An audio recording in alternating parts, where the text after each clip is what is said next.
আজকের ফুটসালে বাংলাদেশে মেয়েদের সামনে ইন্ডিয়ারা সবাই মনে হয় শিশু, তাই পাত্তাই পাইতেছে না। আর বাংলাদেশের গুলির কথা তো কোয়ারই নাই, অমায়িক এক কথায়। যে কয়টাই গোল সেভ করছে অনলাইন দেখার মতো। আর তাদের খেলা থেকে কিন্তু মনে হয় না যে ফুটসাল খেলা, বলার যে তাহলে উড়াই উড়াই মারছে, উড়া ধুরা তারা কয়, কারণ তারা তো প্লেয়ারই হইলো ফুটবলের। তারপরও দারুণ খেলছে এক কথায়, কারণ বাস জিতা হইলো কথা, ঠিক আছে না? Once again, that very combination. Srimoti to Sabina Khatun. And Sabina doubles the lead for Bangladesh. Their defense with all their might, and that is the victory.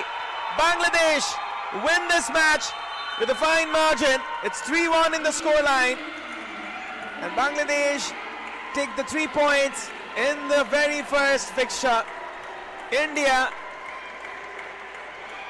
who won the first match, they've lost the second match against their arch rivals, and it's all the credit for the goalkeeper Jilly.